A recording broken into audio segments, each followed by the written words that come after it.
scariest thing to me about working a 9 to 5 or starting a new one is that you never know what you are getting yourself into.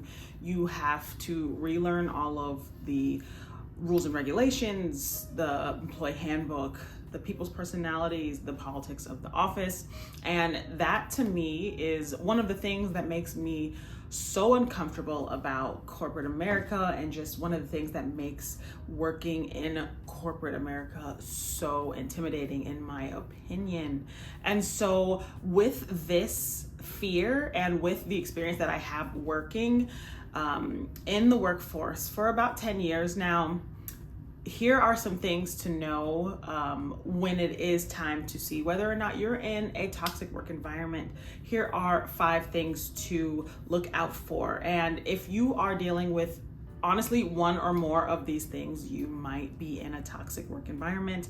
And I often keep this checklist in my head when I am working, just to make sure that I am not checking off too many of these items, because once it gets over 3, it is time for me to leave. And so this is the list that I have. Let me know in the comments if you have anything else that I don't mention in this video. And let's get started with number 1. You have a bad relationship with your boss or your supervisor.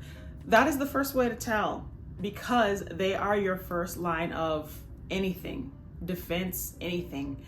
The relationship that you have with your direct report, or the person that you report to directly, is so crucial. It is so important to have a manager that supports you, that wants to work with you, that is easy to work with, or at least manageable to work with, because they can make or break your career.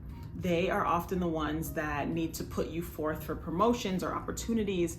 They honestly determine your work-life balance and some of the opportunities that you do have on your journey in corporate America. And so if you find that your relationship with your manager or your supervisor is not very good, that is so unfortunate. And what makes it unfortunate, in my opinion, is that it really is a crapshoot. You really can't choose your manager, and because of that, all you can do really is just pray to the corporate gods that you don't run into someone who is a literal nightmare. Take it from someone who has had some pretty bad bosses. I'm super grateful for the boss that I have now, because I've had some real hard to work with bosses that push you out, because as people like to say, and this is so true, people don't quit jobs, they quit managers.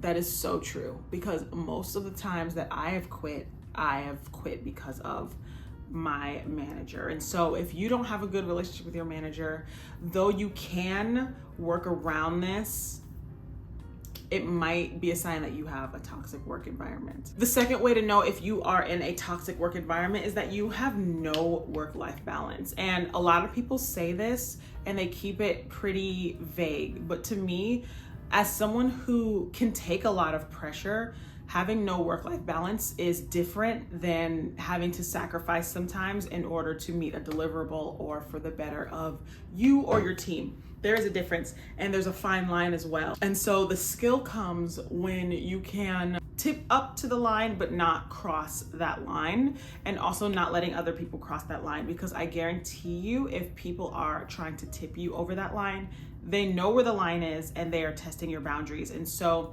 not having work-life balance, to me, is one of the most important things to look out for, because it is a huge no. And once you cross into that threshold of not having work-life balance, it's hard to bring it back and to scale back how much you are doing. And so be careful with how much you are volunteering for, how much you are letting people volunteer you for. Be careful with how much you are doing at first. So when you first get into a company and you're super excited, you want to impress people, but going above and beyond to 100 immediately is a bad example. It's setting a bad example, because that is the standard that you are going to be held to at all times, while other people's 100% might be your 60%. And so that is the standard that they are held to at all times. You want to make sure that you always have room to grow in your job. So if you're 100% giving your 100% all and just really blood, sweat, and tears into your work the first week of being at a company, you're going to have to give that same effort all the time. And there is really no room for error when it comes to that. So just be mindful, get your work done, and have it be really good quality, but be careful with how much you're doing off the bat. The third way to know that you might be in a toxic work environment is if you have gossiping coworkers and superiors. Not just coworkers gossip, superiors definitely do it too. And I wasn't introduced to this until I was in a supervisorial position back in 2020. And when I opened that door to the supervisor position in 2020, and I heard some of the things being said by people that I previously was, needing for support or leaning on or, looking up to, right? Answering to.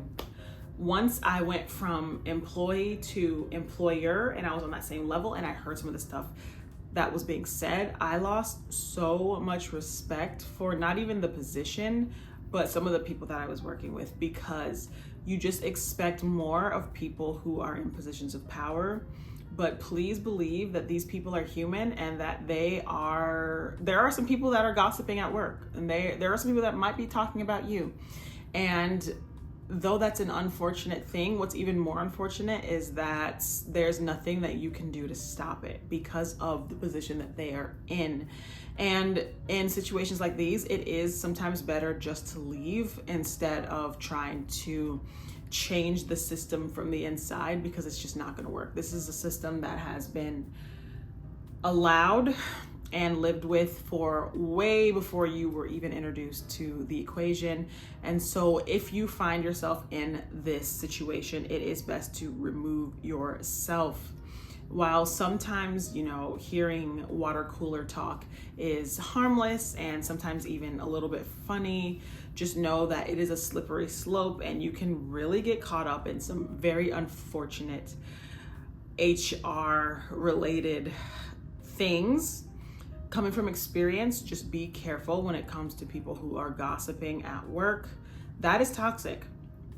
Gossiping does not help you get deliverables done faster. It might in the moment feel like you're making friends, but it's based off of a very sinister act that really does not help anybody in the end. So if you become privy to any gossip in your work environment, stay as far away from it as possible. It'll only get worse over time. So just stay as far away from it as possible. And if you're not privy to any gossip in your work environment, you're winning. You're winning, because it doesn't benefit anybody in the end. The fourth way to know that you are in a toxic environment, the fourth trait of a toxic work environment, is that you dread going into work every day.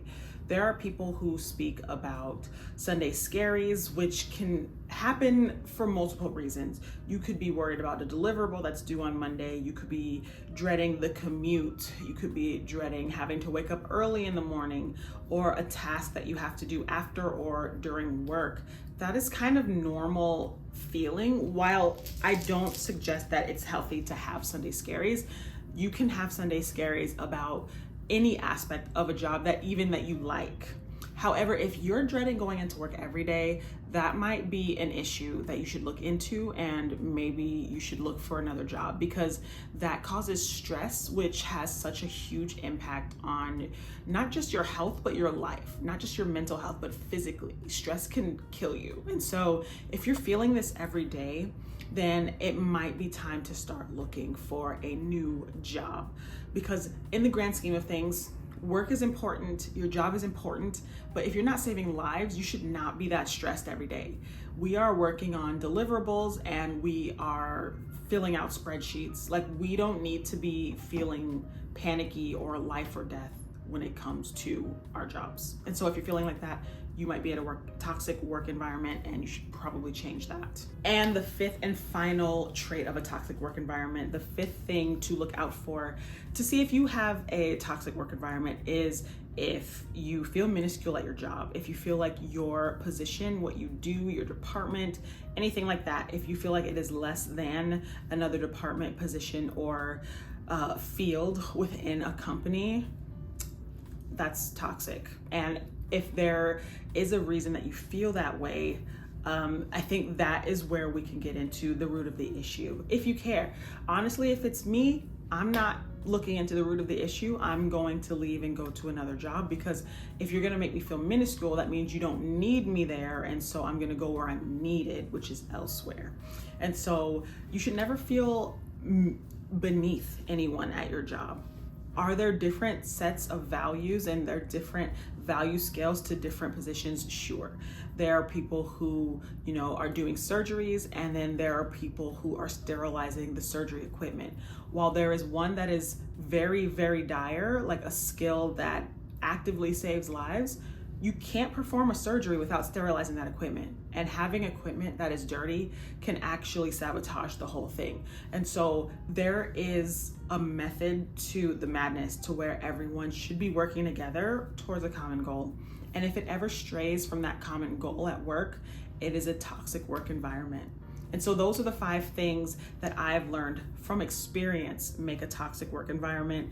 Let me know in the comments below of any that I did not add, how you guys are dealing with any toxic work environments, or how you escaped a toxic work environment. Let me know that in the comments below, and I will see you in the next video.